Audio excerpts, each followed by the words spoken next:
we could start our live stream with Alex Kerr. Alex Kerr also a part of our jury of an international HR award, EMBRAS.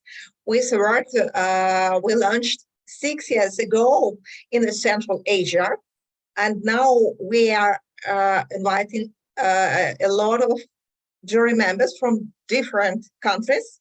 But what the common of this member of jury, what all of them are professionals. I think number one, the areas of expertise. And today we are meeting with Alex Kerr. Alex Kerr is the head of a global employer brand of company GoDaddy. I know your company well because I'm a client of your company. So it's great, thanks. for me to know the name of your company. And also he's the founder of the EB Space, that's very useful community, a very useful company who provides a lot of information about employer brand. And so we decided to discuss employer brand management and content management for employer branding today with Alex. But before we start to do this as a tradition, I want to ask you to tell a little bit about you, because I think what all of our participants and also our HR community in Central Asia maybe have a first possibility to see you. And after that, I hope they follow you on LinkedIn at least. Could you tell a little bit about your professional way? Yeah, definitely. So as you mentioned, Alex Kerr, I'm based here in the States, US. I've been in employer branding for about 7 years, and do head up the global employer brand at GoDaddy. Good to hear that you're a customer. That's the interesting thing about this company versus other ones is that I get to work with individuals. I interact with a lot of people who are customers too. And then recently co-founded the EB Space. So it's different than most of the other communities out there because we chose to use Discord rather than Facebook or LinkedIn. Just to give us a better, I would say, more modernized community to use. And it's different, right? People don't want to be on some of those platforms, and that was the approach there, but also to make it more global because there's a lot of communities that are US focused or just UK focused, and we wanted to expand and include other regions. And also it's one of the reasons I want to join as a jury member too is just to kind of see what's happening in Central Asia with the region. Employer branding is not an area I get to work in too often, and with it being part of the Asian continent. Actually, my family is from Southeast Asia, so there's a little bit of a tie-in to the continent with being a Hmong American. So my family's originally from Laos, Thailand area, but migrated over to the States after the Vietnam War. So if there's any way I can give back of sorts, this is probably the first way to do that. Oh, that's great, Alex. Could we start our conversation about employer brand? I think it takes a lot of time, but today I think it's very important to get the main understandings and the trends in this area.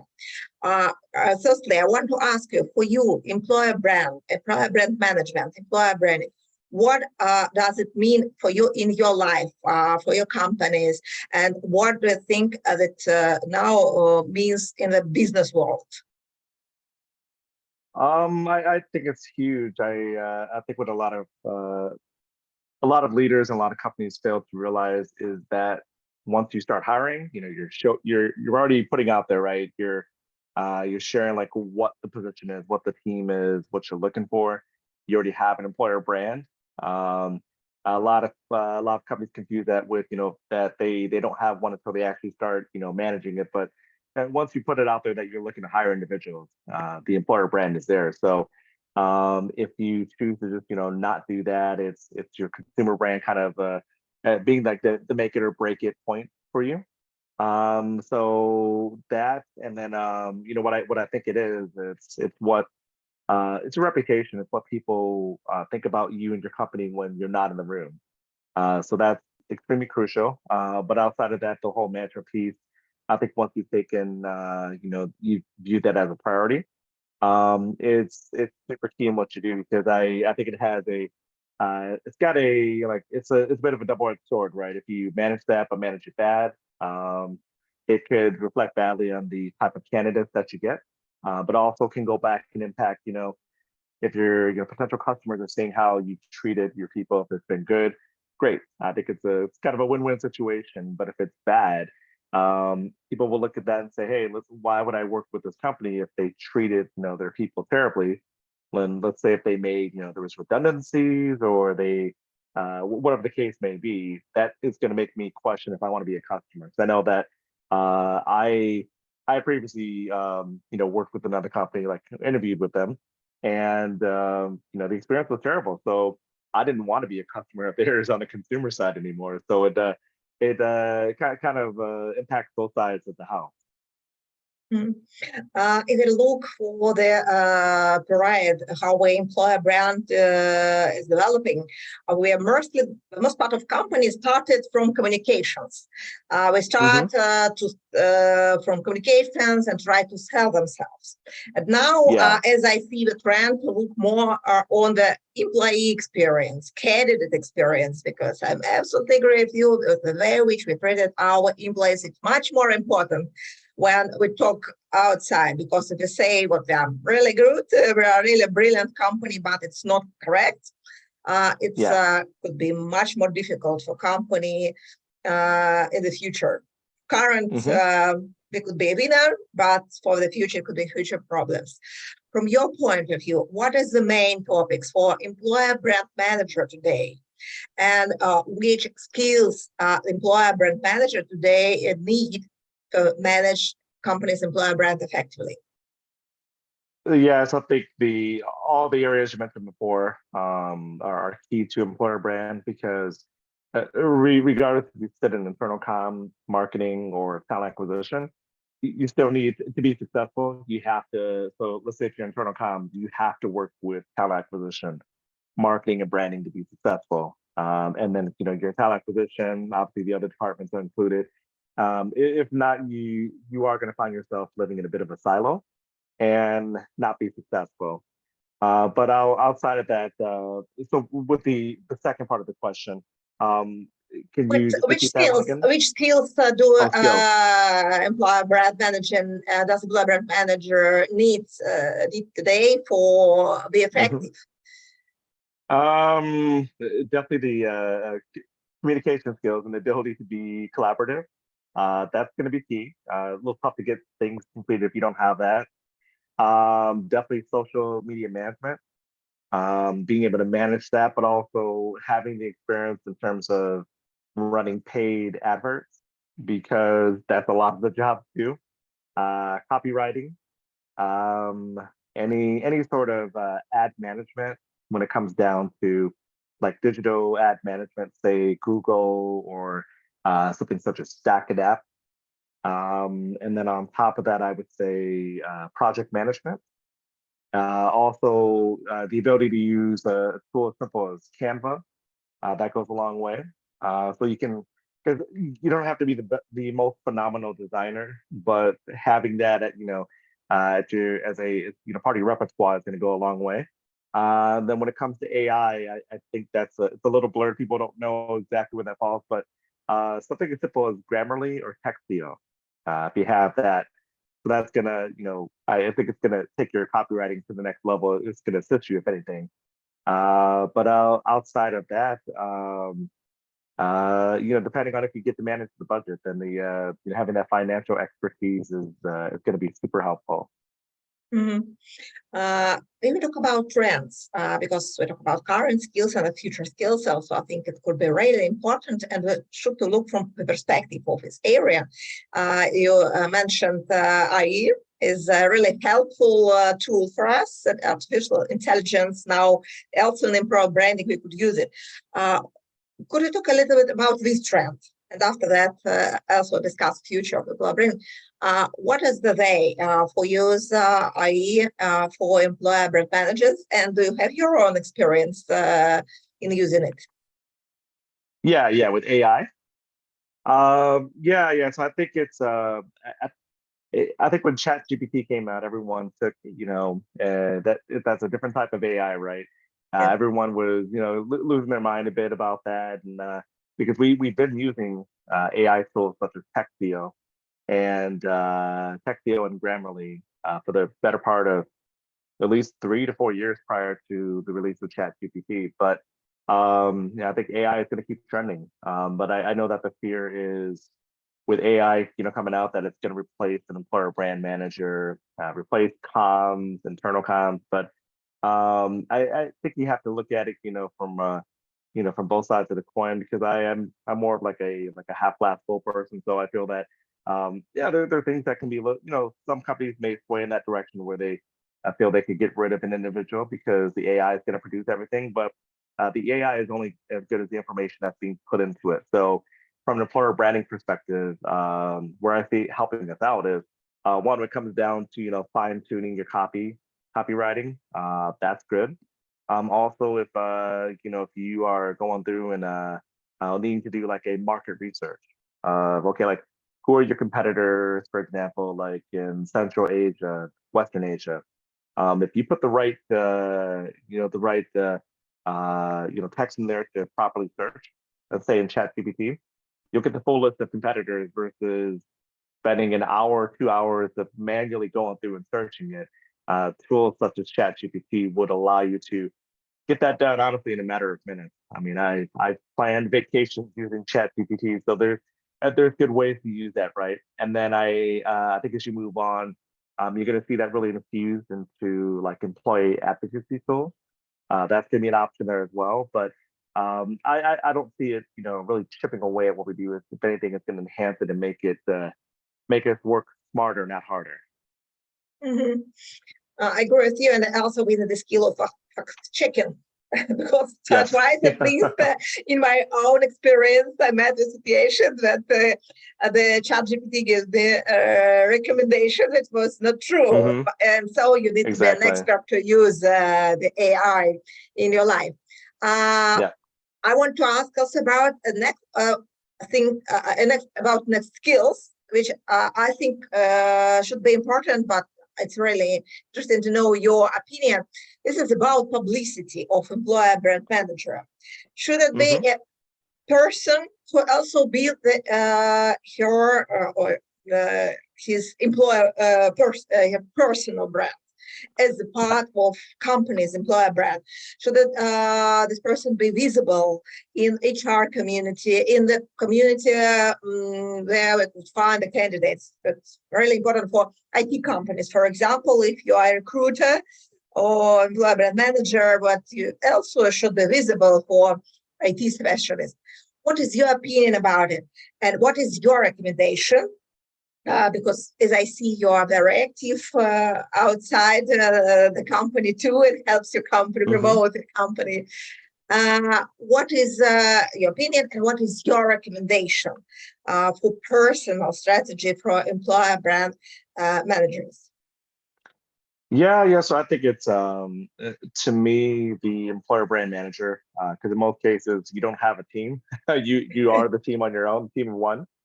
I think you should be out there and be visible, interact with different groups, because if not, I mean, the people internally will see the work, but then externally, you should be like the biggest ambassador, the best teammate, uh, and getting stuff out there because people don't see like, let's say, if I'm starting up at a startup, and my team is not, a team of 50 individuals, don't see me posting out stuff that I'm telling them that, hey, you should do this, it works, kind of defeats the purpose, right? Be a bit of a hypocrite. So I should be putting everything out there.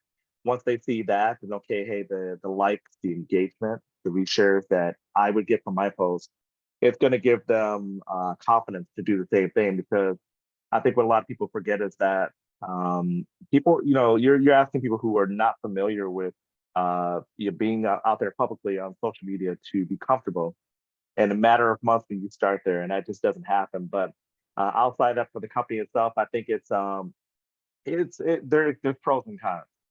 To get the more publicity for your company, yeah, it does have that brand ambassador, your employer brand manager, being somewhat a bit of a, I guess, carrying the torch or like a face of the company to an extent, where they should be sharing content. And if people become familiar with that, so let's say you and I, we're connected now the last few months. All right, then you hear more about the company I'm working at. you start seeing, me sharing the cultural content that we have out there, then it's good. But I also think it can be, a con as well, where if you do that too much and then you don't have your own personal brand. I think there has to be a little bit of a drop-off point where, okay, you can navigate that, and maybe for a day or 2 week, I'll share stuff that is specific to my company. But the rest of the days, it is your thoughts and opinions on different articles, or you're creating organic content on your own. I think that's key. But at the end of the day, you should definitely be putting yourself out there, and not just on LinkedIn, because a lot of individuals in the PA HR space are not there. Like they are there too, but then they're not always the most active, right? There's private communities like in Discord and Slack. There's also Threads and Twitter and Facebook. I think people forget about Facebook too, but there's still strong communities that are on there. But definitely being out there and having, taking control of your personal brand is a must. Mm-hmm. May I ask you a little bit about content strategy? What is about content strategy for the company?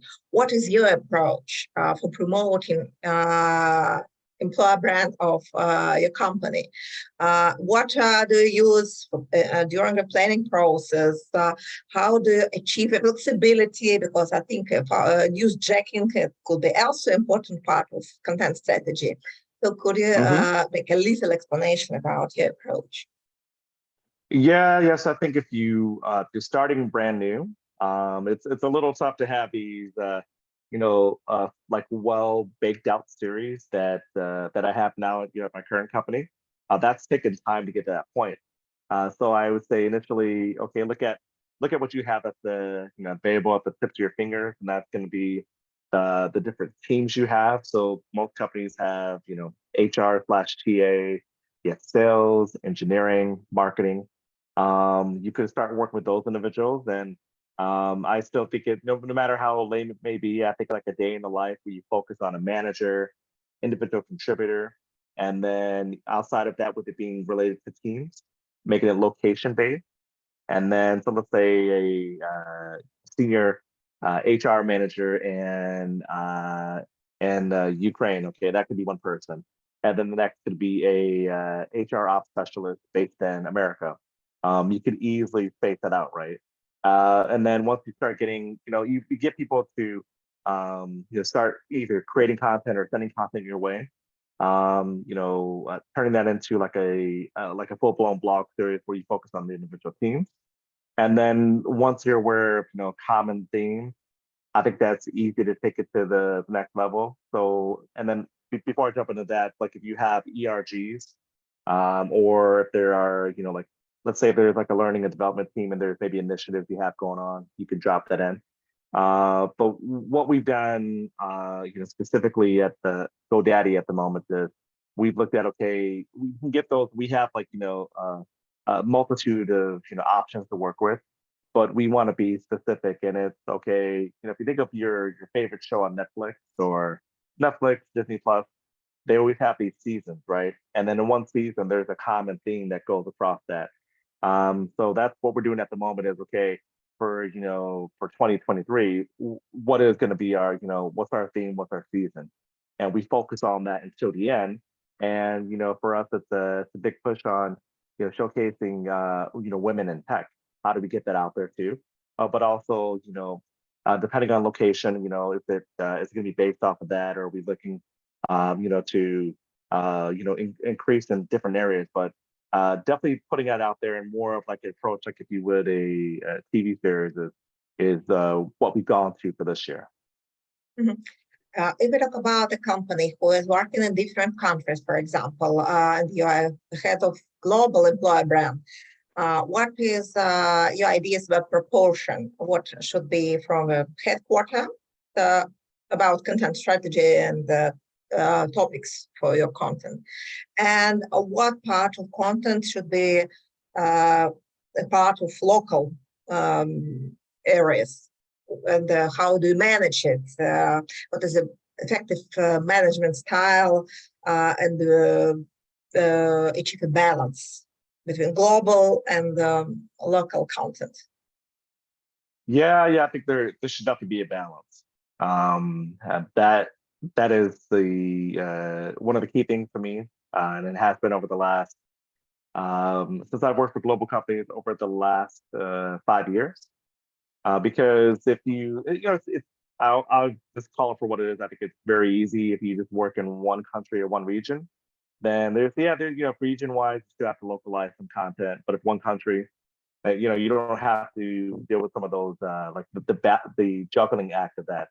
But in my opinion, when it comes down to if you're global, if you may work in HQ, which just happens to be in a lot of cases in the US or EMEA, the content should be a good flow and balance of everything. It shouldn't just be okay, hey, everything's based here, and we're going to highlight some in the US and do all these different things, and okay, maybe one post about our teammates that are based in regions outside of HQ.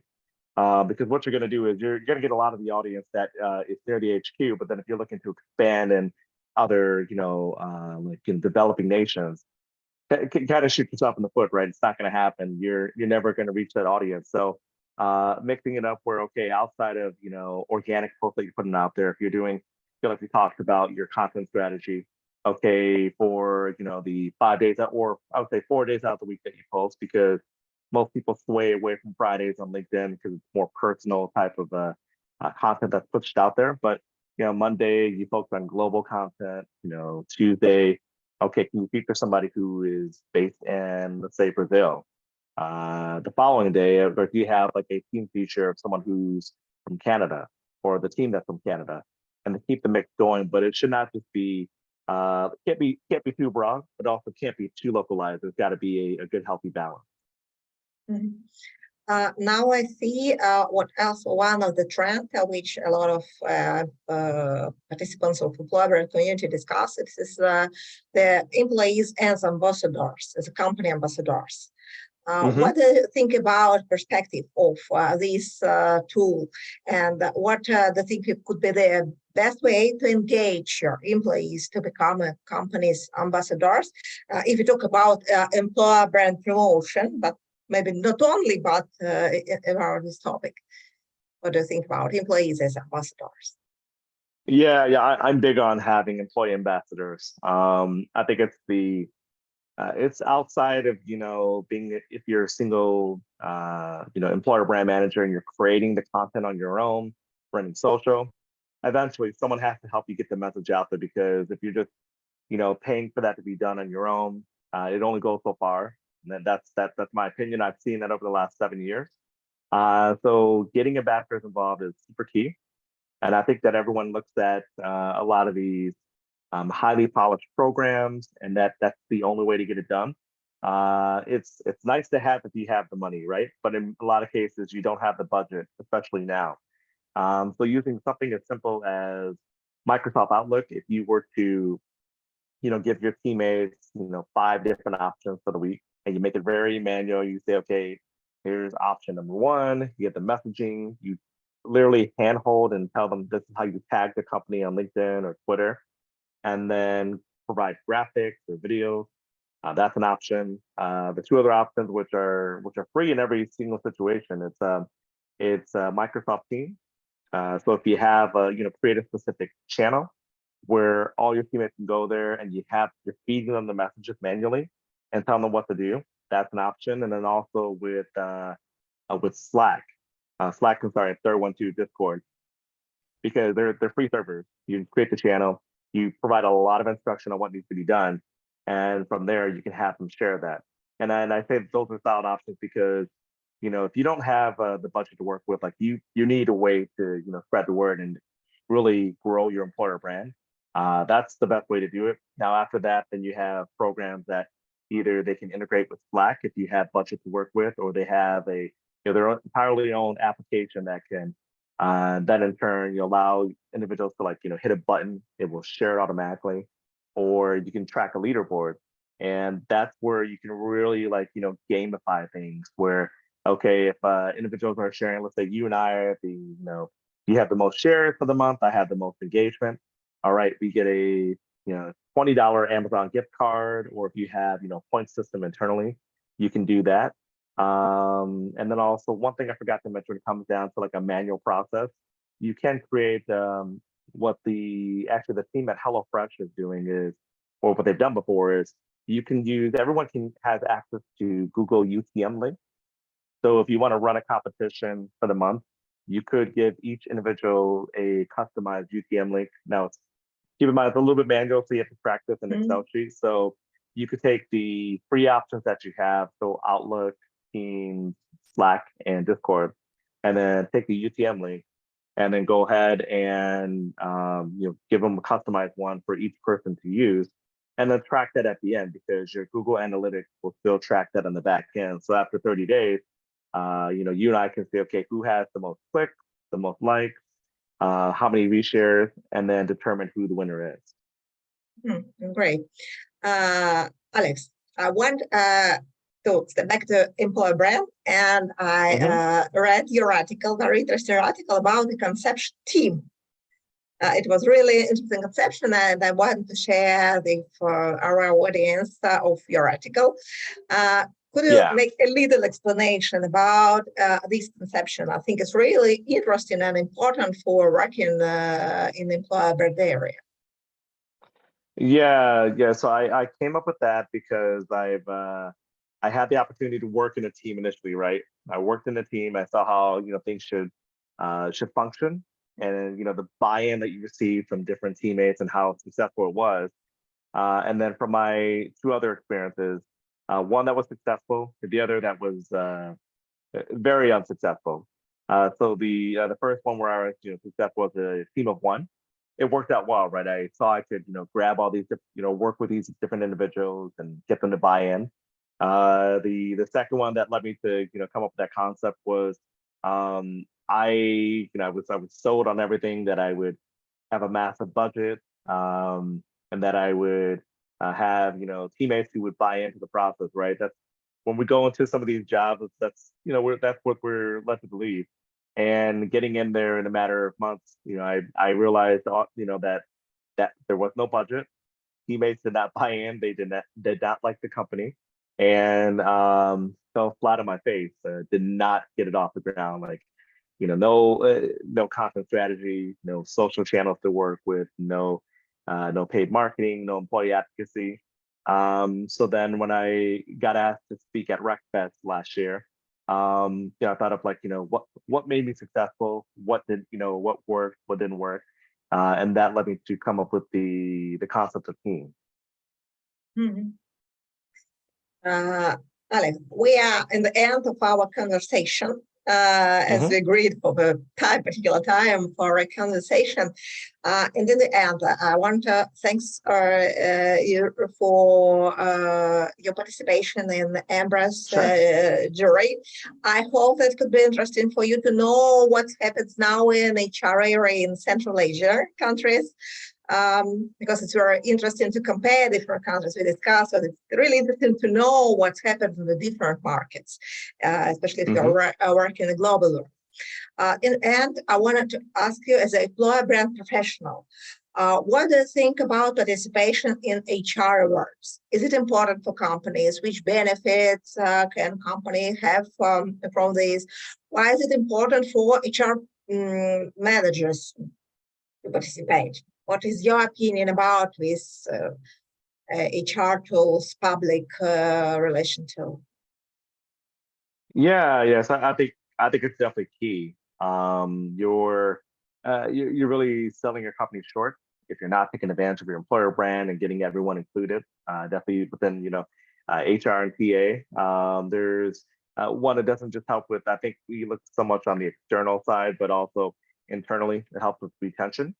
And then ultimately attracting individuals, lowering your time to fill, your cost per hire, cost per applicant, and getting better quality people in the door. But no, I think it should be a huge priority for any company of any size. Alex, thank you for your time. Thank you for your expertise. I hope we could back again for you, because it's a really wonderful and interesting conversation for me, and I hope for all the people who will watch this video, and hope to stay in touch. and we're expecting the All right. beginning of September. Then we could send you the some cases for assessment from our participants, and All right. stay in touch. And thank you for sharing your content widely with HR World. With all our HR community in Central Asia will become a follower of you and started employer branding with you. Thank you. Have a good day, because I know what's All right, morning you too. here, because in Uzbekistan I was in India, but in Austin now it's morning. So have a wonderful day. You do the same. Take care. Okay, bye. Bye.